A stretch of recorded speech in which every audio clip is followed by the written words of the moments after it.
Palavra da Verdade, com Hernandes Dias Lopes. Então abra sua Bíblia comigo, por gentileza, no Evangelho de Cristo, conforme o registro de João, capítulo 1. João, capítulo 1. Versos de 1 a 14.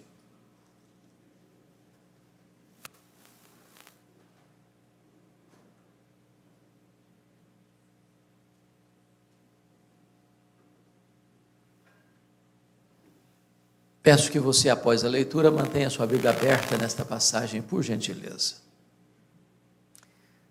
Antes de ler esse texto, irmãos, me permita fazer algumas declarações. A primeira delas é que muitos estudiosos ousam afirmar que o Evangelho de João é a obra literária mais importante da história da humanidade. E eu penso que eles têm razão. Nenhuma obra jamais foi tão traduzida para outros idiomas e tão largamente distribuída como o Evangelho de João. Já passam de 4 bilhões de exemplares. Este evangelho foi escrito quando os outros evangelhos chamados sinóticos, Mateus, Marcos e Lucas, já circulavam nas igrejas há mais de 20 anos. Este evangelho foi escrito quando os demais apóstolos, todos, já estavam mortos, e mortos pelo viés do martírio. Este evangelho foi escrito no final do 1º século, para defender a fé cristã de um ataque frontal, de uma heresia perniciosa que quase devasta a igreja nos 3 primeiros séculos, heresia chamada de gnosticismo, uma espécie de concubinato entre a fé judaica e a filosofia grega. Vocês bem sabem que Roma dominou o mundo politicamente, mas não filosoficamente. O pensamento grego continuou prevalecendo. E um dos pilares do pensamento grego era o chamado dualismo. Em outras palavras, os gregos acreditavam que a matéria que você tange, que você vê, que você toca, era essencialmente má. E o espírito invisível e intangível era essencialmente bom. Com isto, os gregos negavam verdades essenciais do cristianismo, como a criação, a encarnação e a ressurreição. Para os gregos, Jesus não podia ser Deus e homem ao mesmo tempo, porque se eles imaginavam e criam que a matéria era essencialmente má, e se Jesus tinha um corpo físico, material, e ele tinha, então para eles Jesus não era essencialmente bom. Se ele não era essencialmente bom, ele não podia ser Deus. Então começa a se negar a divindade de Cristo já no final do 1º século. E João vai escrever este evangelho para defender uma tese. Qual tese? Jesus Cristo é verdadeiramente Deus, sem deixar de ser verdadeiramente homem.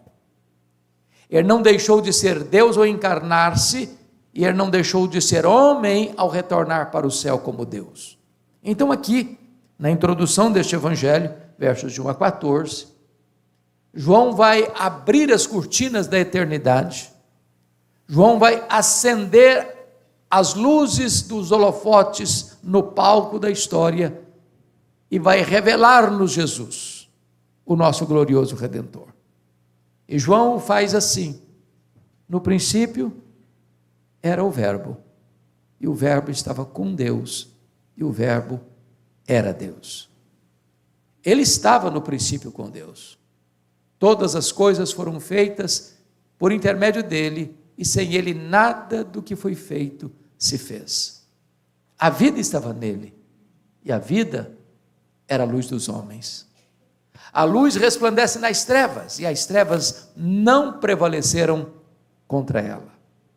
Houve um homem enviado por Deus, cujo nome era João.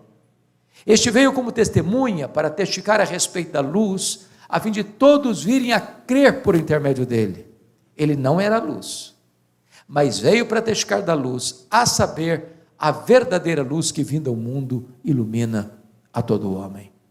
O Verbo estava no mundo. O mundo foi feito por intermédio dele, mas o mundo não o conheceu. Veio para o que era seu e os seus não o receberam. Mas a todos quantos o receberam, deu-lhes o poder de serem feitos filhos de Deus, a saber, aos que creem no seu nome, os quais não nasceram do sangue, nem da vontade da carne, nem da vontade do homem, mas de Deus. E o Verbo se fez carne e habitou entre nós, cheio de graça e de verdade. E vimos a sua glória, glória como do unigênito do Pai. Amém. Quando João vai nos apresentar Jesus, surpreendentemente, como rarissimamente um escritor dos mais afamados na história pode fazer, ele o fez. Ele prova a sua tese na primeira declaração da sua obra, quando ele diz: no princípio era o Verbo. Eu sei que vocês catarinenses e os que habitam aqui nesta região têm uma excelente noção da língua portuguesa. Vocês bem sabem aí que o verbo ser não está no pretérito perfeito. Ele não diz no princípio foi o verbo. Está no pretérito imperfeito. No princípio era o verbo. Então, quando tudo no princípio, e a Bíblia diz que no princípio criou Deus os céus e a terra, o verbo já existia. Ele precede ao princípio, precede ao começo, precede a história, precede a criação. Logo, ele é eterno. A eternidade é um atributo exclusivo de Deus. Você e eu entendemos muito pouco do que significa eternidade. Entendemos um pouquinho de tempo. Eu explico. Se você, por exemplo, pudesse extrair um único dia de 1 milhão de anos, literalmente você não teria mais 1 milhão de anos. Eu vou trocar o microfone para não criar dificuldades.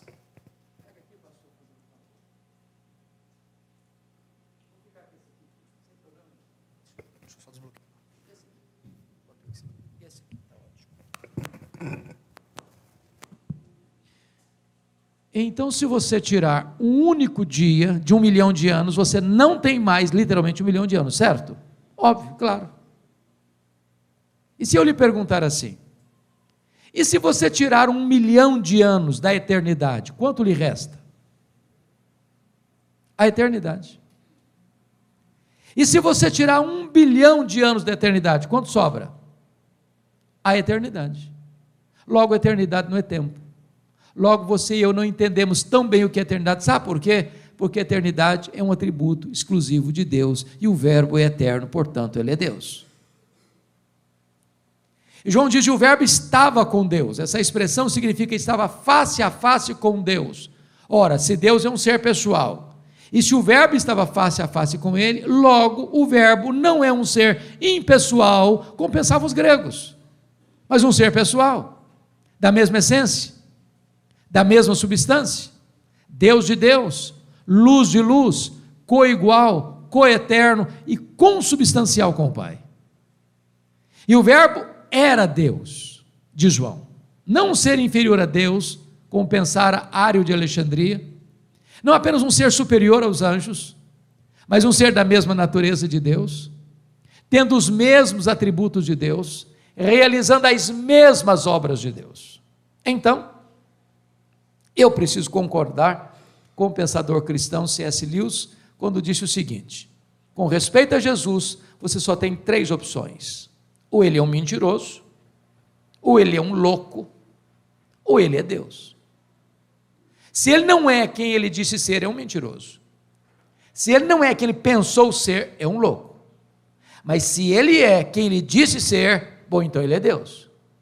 Porque só ele pode dizer isso. Eu e o Pai somos um. Quem me vê a mim, vê o Pai. Então só nos resta fazer o que Tomé fez, curvarmos-nos aos seus pés e dizer: Senhor meu e Deus meu. O verbo é eterno, o verbo é pessoal e o verbo é divino. Mas João vai dizer no verso 2 que ele estava no princípio com Deus. Que princípio? Ora, no princípio criou Deus os céus e a terra. Então, quando os céus e a terra foram criados, o Verbo estava lá. O nosso glorioso Redentor estava lá. Mas não estava lá passivamente, porque o verso 3 diz que todas as coisas foram feitas por intermédio dele, e sem ele nada do que foi feito se fez. Ora, esse verso é espantoso, porque ele põe o machado da verdade na raiz de algumas ideias populares nos nossos dias, como, por exemplo, a ideia de que a matéria é eterna. Os gregos achavam que a matéria era eterna. Não, a matéria não é eterna. Eterno só Deus o é. A matéria foi chamada à existência, a matéria foi criada, e criada pelo nosso glorioso Redentor. Do nada, ele tudo criou. Segundo, esse versículo reprova a ideia de que o mundo surgiu espontaneamente. A teoria da geração espontânea não está calçada com a verdade. Este mundo não passou a existir por iniciativa própria. Desculpem-me da expressão. Este mundo não pariu a si mesmo, não deu à luz a si mesmo. Ele foi criado, e criado pela palavra onipotente do Verbo, o nosso glorioso Redentor. Terceiro, esse versículo reprova a ideia de que o mundo surgiu mediante uma mega explosão cósmica. A teoria do Big Bang também não está calçada com a verdade. Porque o caos não produz o cosmos, porque a desordem não produz a ordem. Seria mais fácil eu acreditar que se um rato corresse atabalhoadamente nas teclas deste piano eletrônico, ele arrancasse serenata ao luar, do que acreditar que uma mega explosão cósmica casual produziu esse universo tão vasto, com leis tão precisas, com movimentos tão harmônicos. Seria mais fácil acreditar que se eu jogasse para o céu 1 bilhão de letras e elas caíssem como uma grande enciclopédia, do que eu acreditar que uma mega explosão casual produziu esse universo. Eu posso até lhes garantir que é preciso ter mais fé para ser um ateu que para ser um crente. Pense comigo. Por que nós estamos no planeta Terra? Será que foi o acaso? Será que foi uma explosão casual que nos deixou aqui? Será que nós acertamos milhares de vezes na loteria para estarmos aqui? Pensem comigo. Nós estamos rigorosamente onde deveríamos estar. Se nós estivéssemos mais longe do Sol, morreríamos congelados. Se nós estivéssemos mais perto do Sol, morreríamos queimados. Não foi uma explosão casual que nos deixou aqui, não. Foram as mãos do nosso glorioso Redentor. Pense comigo na Lua. Vocês bem sabem que a Lua é a faxineira do planeta Terra. Não houver a Lua com as suas fases, não haveria as marés dos oceanos. Se não houvesse as marés dos oceanos, as nossas praias se encheriam de lixo e a vida seria impossível no nosso planeta. Não foi o acaso, nem uma explosão casual que deixou a Lua na sua órbita, foram as mãos do nosso glorioso Redentor. Todas as coisas foram feitas por intermédio dele, e sem ele nada do que foi feito se fez. Mas em quarto lugar, esse versículo reprova a ideia de que o mundo surgiu mediante uma evolução de milhões e milhões de anos. Vocês bem sabem que no mesmo ano que o nosso missionário pioneiro Ashbel Green Simonton chegava no Rio de Janeiro, em 1859, Charles Darwin publicava o seu livro A Origem das Espécies em Londres. No dia da publicação, a primeira edição se esgota. E de lá para cá, essa chamada teoria da evolução tem sido ensinada nas escolas, desde o ensino fundamental ao pós-doutorado, como uma verdade científica. Falta-lhes, entretanto, a evidência das provas. Criacionismo não é artigo de fé. Criacionismo não é artigo de religião. Criacionismo é artigo de ciência. O que você e eu cremos pela fé não é que o mundo foi criado. O que você e eu cremos pela fé é que este mundo que foi criado pelo nosso glorioso Redentor. Todas as coisas foram feitas por intermédio dele, e sem ele nada do que foi feito se fez. Então eu estou convencido, pastor Marcos, que não há nada mais importante para a igreja do que parar e refletir quão grande é o nosso glorioso Redentor, quão magnífico Ele é, quão digno de honra e de glória Ele é. Quando o profeta Isaías, escrevendo um texto messiânico, refletia sobre o assunto, ele diz que o nosso glorioso Redentor, o nosso Deus, é aquele que mede as águas na concha da sua mão. Pense comigo no Pacífico, no Atlântico, no Índico, no Mediterrâneo, nos mares, nos rios, nas fontes. Vá aqui no Atlântico e tente esvaziá-lo com um baldinho. Veja quanto tempo você vai levar. O seu glorioso Redentor mede as águas na concha da sua mão. Pesa o pó das montanhas em balança de precisão. Mede os céus a palmos. Espalha as estrelas no firmamento e por ser forte em força e grande em poder, quando as chama pelo nome, nenhuma só delas vem a faltar. O seu glorioso Redentor olha para as nações, as grandes potências econômicas e militares, e considera todas elas como um pingo que cai num balde, como um pó numa balança de precisão, como um vácuo, como nada, como menos do que nada. Este é o seu glorioso Redentor. Agora pergunte a um astrônomo, por mais robusto que seja o seu conhecimento, por mais peregrina que seja a sua inteligência, qual é o exato tamanho deste universo que ele mediu a palmos? Pergunte. Se ele for honesto, ele vai responder assim: eu não sei.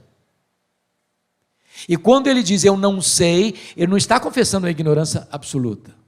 É que nenhum homem é capaz de afirmar categoricamente qual é o exato tamanho do universo. Essa é uma matéria em aberto, em estudo. Mas você e eu sabemos que o universo não é infinito, porque a infinitude é um atributo exclusivo de Deus. O que os cientistas sabem e afirmam é que o nosso universo tem mais de 93 bilhões de anos-luz de diâmetro. E o que significa isso? Significa que se você voasse à velocidade da luz, 300 mil quilômetros por segundo, nessa velocidade, você demoraria mais de 93 bilhões de anos para ir de uma extremidade à outra do universo. Pois não há um centímetro desse universo onde o nosso glorioso Redentor não possa dizer: isso aqui é meu, eu criei isso aqui e eu sou o dono disso aqui. Este é o nosso glorioso Redentor.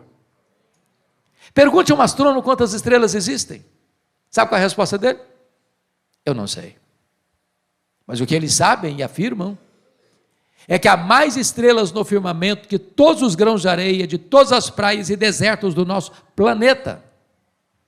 Vá um dia aqui à praia, encha a sua concha da sua mão de areia, tenha paciência de levar para casa, botar numa tábua de vidro e contar quantos grãos de areia você coloca na concha da sua mão.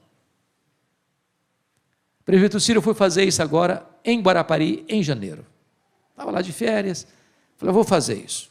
Enchi a mão de areia e comecei a contar: 1, 2, 10, 50, 100, 200, 300. Eu parei porque não tinha nem começado a contar ainda. Há mais estrelas no firmamento que todos os grãos de areia de todas as praias e desertos do nosso planeta. O nosso glorioso Redentor não apenas criou todas elas, ele batizou cada uma delas pelo nome. E por ser forte em força e grande em poder, quando a chama pelo nome, nenhuma só delas vem a faltar. Este é o nosso glorioso Redentor. Todas as coisas foram feitas por intermédio dele, e sem ele nada do que foi feito se fez. Até o século passado, nós estávamos pasmos com a grandeza do macro-universo. De lá para cá, nós estamos boquiabertos com a grandeza do micro-universo, com a nanotecnologia. Quando nós somos capazes de empacotar na cabeça de um alfinete todos os dados genéticos dos mais de 8 bilhões de habitantes do planeta. Se você pegasse uma folha, não precisa ser tão grande quanto esta, e essa aqui é natural, lá no seu quintal, aquela folha tenra é mais complexa do que a cidade de Florianópolis. Se você for na sua geladeira e pegar um ovo, quebrá-lo na frigideira, a gema é mais complexa do que qualquer máquina que o homem jamais inventou. Dr. John Wilson, um dos catedráticos de Harvard, uma das maiores autoridades em oftalmologia no mundo, diz que você e eu temos em torno de 10 milhões de fios duplos encapados em cada um dos nossos olhos, e se não for assim, haveria um curto-circuito e ficaríamos cegos. Dr. Marshall Nirenberg, prêmio Nobel de Biologia, fez uma das mais fantásticas descobertas no século passado. Ele descobriu que você e eu somos um ser programado geneticamente, computadorizadamente programados. Ele descobriu que você e eu temos em torno de 60 trilhões de células vivas no nosso corpo. E descobriu mais, que em cada uma delas você tem 1,70 m de fita DNA, onde estão gravados e computadorizados todos os seus dados genéticos, a cor dos seus olhos, a cor da sua pele e seu temperamento. Se você espichar a fita DNA do seu corpo, você terá 102 trilhões de metros de fita DNA, você terá 102 bilhões de quilômetros de fita DNA no seu corpo, daria para dar diversas voltas no sistema planetário. Mais tarde o Dr. Lowe vai dizer que códigos de vida não se originam espontaneamente, códigos de vida não se originam de uma explosão cósmica, códigos de vida não se originam de uma evolução de milhões e milhões de anos, códigos de vida foram plantados em você pelo Deus Todo-Poderoso, Criador dos céus e da terra, e este é o nosso glorioso Redentor. Todas as coisas foram feitas por intermédio dele, e sem ele nada do que foi feito se fez. Quando nós vamos para o verso 4, João nos tira o fôlego outra vez. Porque ele diz assim, e a vida estava nele, e a vida era a luz dos homens. Isso é espantoso, porque tudo que existe, seja anjos, homens, animais, o universo, enfim, só existe porque recebeu vida dele. O apóstolo Paulo, falando na capital intelectual do mundo, a cidade de Atenas, disse, porque nele vivemos, nos movemos e existimos. Ele quem nos dá a vida, a respiração e tudo mais. O simples fato de você e eu estarmos aqui nesta noite é uma prova irrefutável de que Jesus existe. Porque se ele fechar a torneira do oxigênio, você e eu caímos e viramos pó. É ele quem é o autor da vida, é ele quem é o doador da vida, é ele quem é o preservador da vida, é ele quem dá a vida. Mas João vai fazer uma outra afirmação magnífica, que ele é a luz, e a luz resplandece nas trevas, e as trevas não prevaleceram contra ela. Sabe o que significa isso, irmãos? Não tem páreo para Jesus, ninguém ameaça Jesus, ninguém coloca Jesus contra a parede, ninguém coloca Jesus numa situação de constrangimento sem saber o que fazer. Ele é luz, e a luz resplandece nas trevas, e as trevas não prevalecem contra a luz. Nem você, nem eu, jamais vimos e jamais veremos a luz ter medo das trevas. Por mais trevosa que seja a treva, quando a luz chega, a treva tem que ir embora. Quando Jesus chega, chega a cura, chega a libertação, chega o perdão, chega a salvação, chega a redenção, porque ele é a luz, louvado seja Deus. Bom, eu disse para vocês no começo, que João escreveu este evangelho para provar uma tese. Qual tese? Jesus é verdadeiramente Deus. Até aqui, no verso 5, de 1 a 5, ele provou essa tese de duas maneiras. Ele é Deus porque tem os mesmos atributos de Deus. Ele é eterno, ele é pessoal, ele é divino, ele é autoexistente. Segundo, ele é Deus porque ele realiza as mesmas obras de Deus. Ele é o Criador, ele é o doador da vida e o preservador da vida. Bom, se ele é isso mesmo, e é, então eu preciso dizer algo muito solene para você nesta noite. Você não pode sair daqui hoje neutro em relação a Jesus. Me permita, pastor Marcos, propor um paradoxo. Você hoje é escravo da sua liberdade. Você precisa tomar uma decisão. E eu vou ilustrar o paradoxo. Lançando mão da obra A Ética da Decisão. E o autor diz assim: você é como uma pessoa, um indivíduo, um homem, dentro de uma canoa, rio abaixo. Você tem que tomar uma decisão.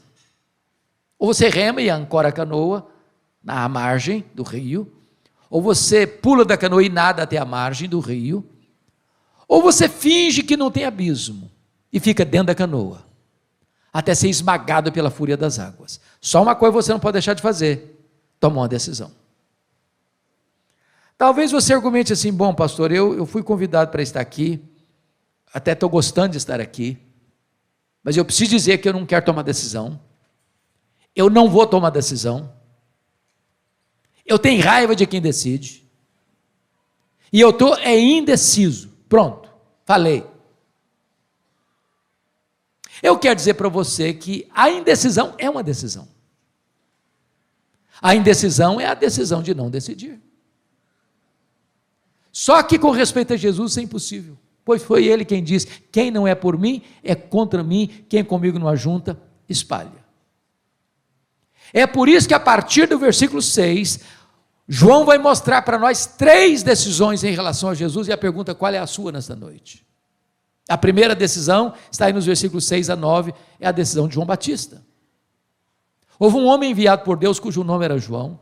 Este veio como testemunha para testificar a respeito da luz, a fim de todos virem a crer por intermédio dele. Ele não era luz, mas veio para testificar da luz, a saber, a verdadeira luz que vindo ao mundo ilumina todo o homem. Vamos entender isso aqui. De Malaquias a João Batista, diz a Bíblia, ou a história, melhor dizendo, prova que tem um período aí de 400 anos. Nós chamamos esse período de período interbíblico ou silêncio profético. Tem templo, tem música, tem festa, tem sacrifício, mas não tem palavra de Deus. 400 anos depois, diz a Escritura, que veio a palavra de Deus a João, filho de Zacarias, no deserto, e ele percorreu toda a circunvizinhança do Jordão, pregando o batismo de arrependimento, e as multidões fluíram para o deserto para ouvi-lo. E de repente essas multidões, ao ouvir João Batista, chegam a uma conclusão. E a conclusão da multidão é esta. O pensamento unânime da multidão é esta: esse João não é precursor do Messias, é nada, ele é o próprio Messias. 100% dos votos que entraram na urna para candidato a Messias foram dados para João Batista, nem um voto em branco, nem um voto nulo. E esta percepção das multidões é traduzida numa pergunta sutil, perigosa, que beija os ouvidos de João Batista com aquela voz sedosa da serpente, e a pergunta era esta: porventura, tu não és o próprio Cristo? Olha a tentação aí, olha a isca venenosa aí. Muitos outros já tinham se levantado naquela região, dizendo: eu sou o Cristo, eu sou o Cristo, eu sou o Cristo. João Batista, se tivesse engolido a isca venenosa, podia pensar: bom, quer dizer, pensando bem, eu acho que eu sou um fenômeno. Tem 400 anos que ninguém junta tanta gente no deserto como eu. Se eu me declarar Messias aqui, o povo já tem do meu lado. Não, mas ele não engoliu a isca venenosa, não. Ele foi categórico, ele disse: não, eu não sou o Messias. Eu vim preparar o caminho do Messias. Eu não sou o verbo, eu sou apenas uma voz que clama no deserto. Eu não sou a luz, eu aponto para Jesus e digo: esta é a verdadeira luz que vindo ao mundo ilumina todo homem.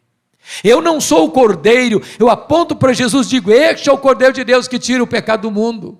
Eu batizo com água, mas aquele que vem depois de mim é mais poderoso que eu, e ele vos batizará com o Espírito Santo e com fogo. Eu não sou noivo, eu sou apenas um amigo do noivo. Eu, na verdade, nem sequer sou digno de me curvar, desatar as correias das suas sandálias. Eu tenho um lema de vida: convém que ele cresça e que eu diminua.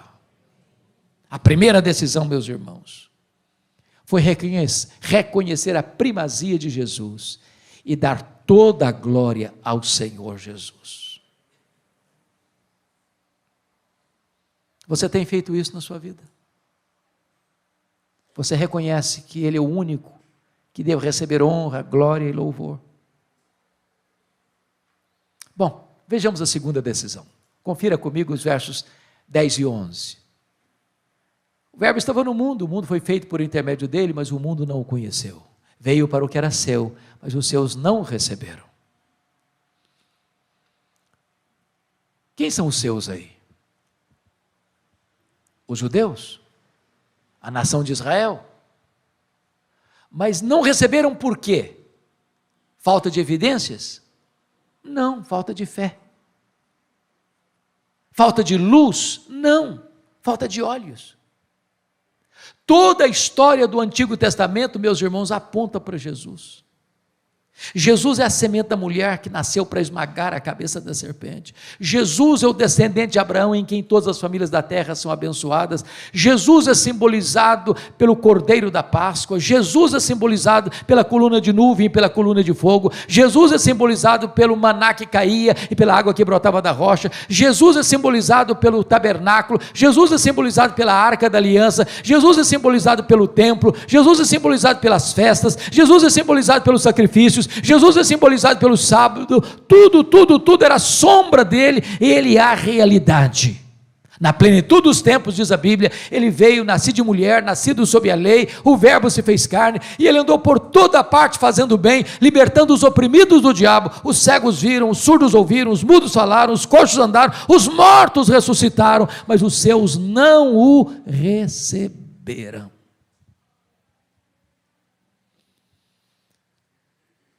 Deus tem me dado o privilégio de levar caravanas todos os anos a Israel, nos últimos anos. Uma das coisas mais deprimentes para mim, na viagem, é chegar no Muro das Lamentações e ver crianças, adolescentes, jovens, velhos, orando fervorosamente, aguardando ainda o Messias, que já veio há 2000 anos, na pessoa de Jesus de Nazaré. Nas palavras do apóstolo Paulo, em 2 Coríntios 3, o véu ainda está posto. É um alerta para nós. Cuidado, para que diante de tanto conhecimento da verdade, você ainda rejeite a Jesus. Porque a Bíblia pergunta, como escaparemos nós, se negligenciarmos tão grande salvação? Mas, agora vejamos, em último lugar, a terceira decisão. É a aceitação de Jesus, nos versos 12 e 13. Confira aí comigo. Mas, veja como começa com a conjunção adversativa. Mas, a todos quantos o receberam, deu-lhes o poder de serem feitos filhos de Deus, a saber, aos que creem no seu nome, os quais não nasceram do sangue, nem da vontade da carne, nem da vontade do homem, mas de Deus. Meus amados, então vamos entender isso. Todos quantos o receberam, todos quantos, todos quem? É a grande pergunta. E a resposta é, todos judeus, todos gentios, todos homens, todos mulheres, todos crianças, todos adolescentes, todos jovens, todos velhos, todos ricos, todos pobres, todos doutores, todos analfabetos, todos empresários, todos empregados, todos professores, todos estudantes, todos religiosos, todos não religiosos, todos daqui, todos dali, todos da além, não importa de onde você vem, não importa para onde você vai, se você recebe Jesus, você recebe o poder de ser feito filho de Deus. Claro, portanto, que nem todos são filhos de Deus. Ser filho de Deus é uma coisa natural. Ninguém é filho de Deus porque nasce num país chamado cristão, numa família chamada cristã, ou frequenta uma igreja chamada cristã. Ser filho de Deus é a coisa mais radical que pode acontecer na sua vida, é ter um novo coração, uma nova mente, uma nova vida, uma nova família, uma nova pátria, uma nova herança, é ser nova criatura. Mas, notem comigo, que João vai explicar melhor o que não significa ser filho de Deus. Porque o Senhor não quer que você saia daqui hoje com qualquer confusão na sua mente do que significa ser filho de Deus. Então ele explica melhor no versículo 13. Olha aí comigo. Os quais não nasceram do sangue. O que significa isso? Significa que ser filho de Deus não é uma coisa hereditária. Às vezes eu gosto de fazer perguntas. O pastor Marcos me fez perguntas agora há pouco e algumas delas difíceis de responder. E eu pergunto assim, ei, você é filho de Deus? Alguns respondem assim, mas é claro, pastor, eu sou filho do pastor da igreja. Minha mãe é uma mulher piedosa. Eu não sou filho de pastor, não, mas deve ser coisa boa. Ter uma mãe piedosa, com certeza é coisa boa, mas isso não faz de ninguém filho de Deus. Tem outros mais sofisticados, quando eu pergunto assim, e aí, você é filho de Deus? Mas é claro, pastor, eu sou calvinista, desde a infância. Outros dizem, eu sou arminiano. Bom, ser calvinista e ser arminiano não faz você filho de Deus também não. Se é filho de Deus, mas eu sou presbiteriano desde que eu nasci. É bom ser presbiteriano que você nasceu, mas isso não faz você filho de Deus também não. Tem um ditado muito conhecido aqui no Brasil, filho de peixe, peixinho é. Mas não é verdade que filho de crente, crentinho é. Para ser filho de Deus, tem que nascer de novo, tem que nascer de cima, tem que nascer do Espírito, tem que ser nova criatura. Segundo, os quais não nasceram do sangue, nem da vontade da carne. O que significa isso? Nenhum de nós tem competência para nos autoproclamarmos filhos de Deus.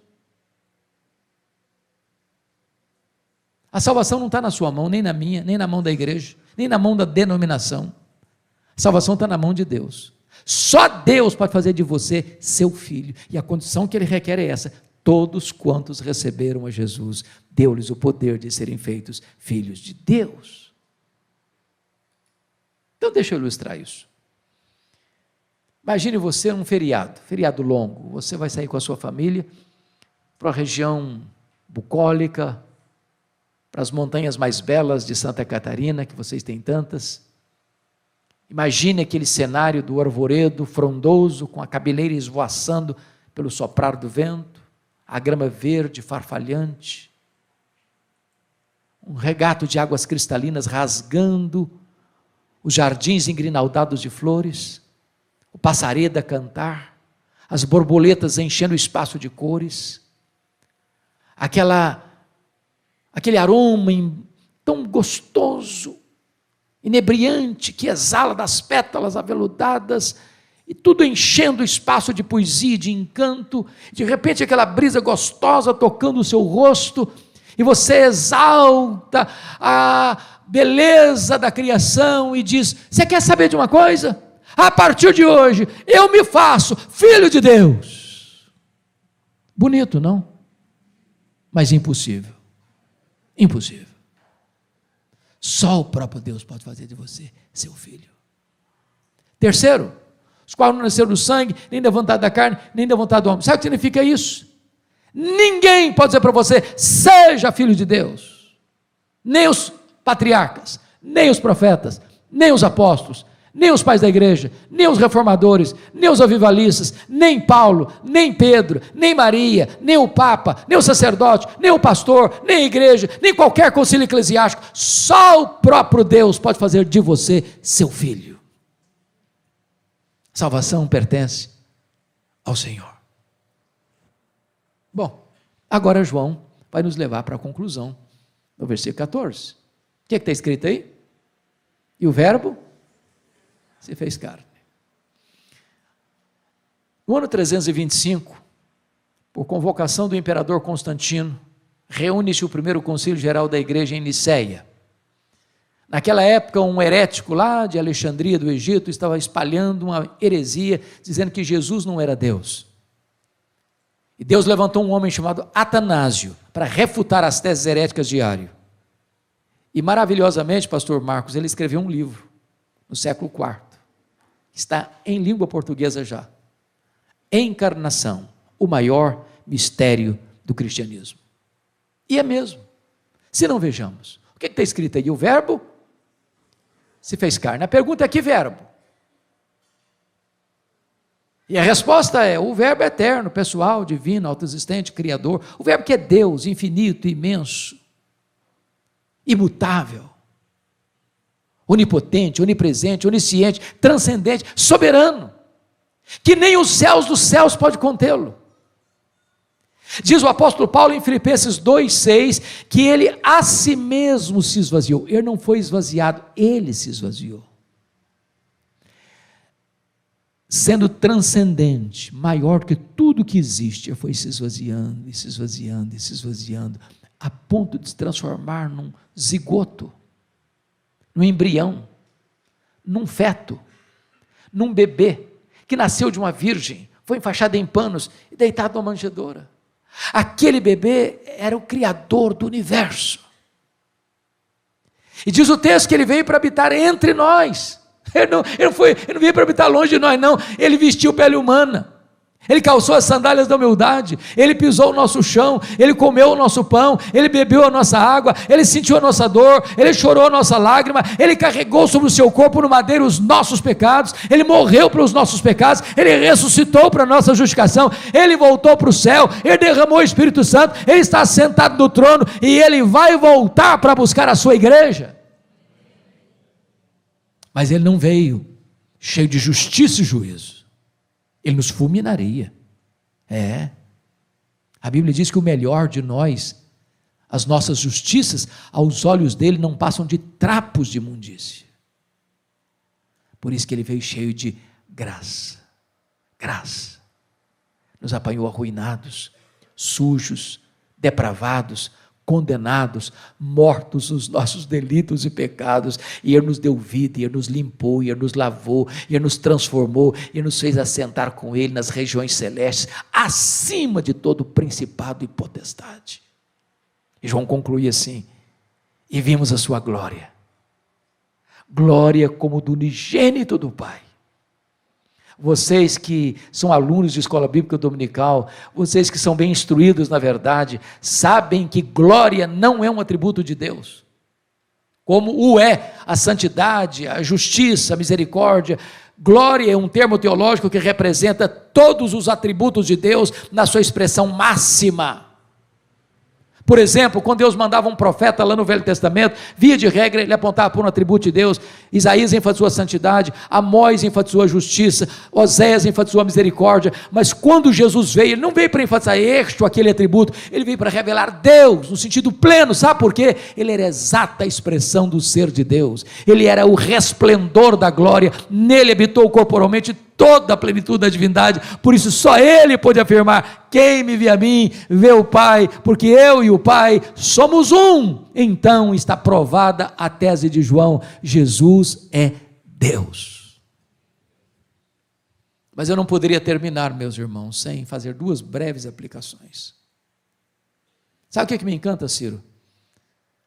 Na obra de João, é que João já prova a tese na primeira declaração do texto, ele prova a tese na introdução do texto, mostrando que Jesus é Deus por duas razões. Ele faz as mesmas obras, ele tem os mesmos atributos. O que é bonito, pastor Renato, é que quando ele vai para o restante da obra, ele segue a mesma toada metodológica, e ele prova que Jesus é Deus, porque faz as mesmas obras de Deus, e ele prova que Jesus é Deus, porque tem os mesmos atributos de Deus. Se não, vejamos, está escrito lá em João 20, 31, que se todos os sinais que Jesus Cristo fez tivesse escrito em livros, numa linguagem hiperbólica, o mundo inteiro não caberia. Então o que João vai fazer? Ele vai selecionar 7 milagres. Por que 7? É o número da perfeição. Para provar uma coisa: se Jesus faz as obras de Deus, então Ele é Deus.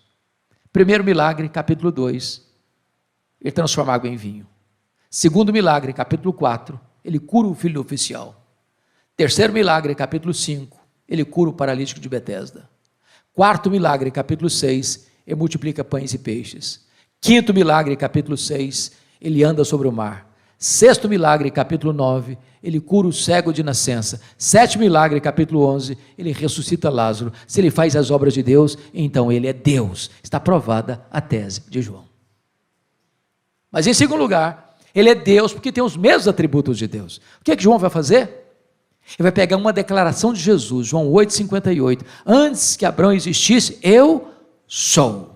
Eu sou é o grande nome de Deus revelado a Moisés no Sinai, o nome Javé, ou o nome Iavé, de onde vem a palavra Jeová, pois Jesus é o Jeová do Velho Testamento. O que João vai fazer? Selecionar 7 declarações de Jesus: eu sou. Primeira declaração, João 6,35, eu sou o pão da vida. Segunda declaração, João 8,12, eu sou a luz do mundo. Terceira declaração, João 10,9, eu sou a porta. Quarta declaração, João 10, 11, eu sou o bom pastor. Quinta declaração, João 11:25, eu sou a ressurreição e a vida. Sexta declaração, João 14:6, eu sou o caminho e a verdade e a vida. Sétima declaração, João 15:1, eu sou a videira verdadeira. Se ele tem os mesmos atributos de Deus, então ele é Deus. Está provada a tese de João. Mas a segunda aplicação, meus irmãos, para mim é um grande mistério. Porque dessas 7 declarações, eu sou, uma Jesus compartilha com a igreja. Por exemplo, ele disse em João 8,12, eu sou a luz do mundo. Mas ele diz em Mateus 5,14, vós sois a luz do mundo. Agora notem comigo, Jesus nunca disse assim para a igreja, vós sois o pão da vida, quem se alimentar de vós nunca mais terá fome. Ele nunca disse isso para a igreja. Jesus nunca disse assim para a igreja, vós sois a porta, quem entrar por vós será salvo, entrará e sairá e achará pastagens. Ele nunca disse isso para a igreja. Jesus nunca disse assim para a igreja, vós sois o bom pastor que deu a vida pelas ovelhas. Ele nunca disse isso para a igreja. Jesus nunca disse assim para a igreja, vós sois a ressurreição e a vida, e quem crer em vós não morrerá eternamente. Ele nunca disse isso para a igreja. Ele nunca disse assim para a igreja, vós sois o caminho e a verdade e a vida, e ninguém vem ao Pai senão por vós. Ele nunca disse isso para a igreja. Ele nunca disse assim para a igreja, vós sois a videira verdadeira. Ele nunca disse isso para a igreja, mas ele disse, eu sou a luz do mundo, e disse, vós sois a luz do mundo. Como entender este mistério? Para clarear o mistério, me permita uma pergunta. Para você, filho, como é que é o seu nome? Davi. O sol brilha, Davi? Sim, o sol brilha. Por que o sol brilha? Porque o sol tem luz própria. Por que Jesus brilha? Porque ele é o sol da justiça. Ele é a verdadeira luz que, vindo ao mundo, ilumina a todo homem. Segunda pergunta, a lua brilha? E a resposta é, sim, a lua brilha. Mas como a lua brilha? A lua não tem luz própria. A lua só brilha na medida em que ela reflete a luz do sol. Então entendamos aqui, a igreja não é a luz do mundo, na mesma proporção que Jesus é a luz do mundo. A igreja não tem luz própria. A igreja só brilha na medida em que ela reflete a luz de Cristo, o sol da justiça, a verdadeira luz que, vindo ao mundo, ilumina a todo homem. Então, sabe qual é a missão da igreja presbiteriana na Trindade? É sair pelas ruas, pelas praças, pelas avenidas, pelas escolas, pelas universidades, pelos hospitais, pelo comércio, pela indústria, pelo campo, levando essa luz e deixando esta luz brilhar. Porque o único que deva receber toda a honra, toda a glória e todo o louvor é Jesus, a razão da nossa vida, porque Ele é Deus. Que o Senhor nos abençoe. Amém.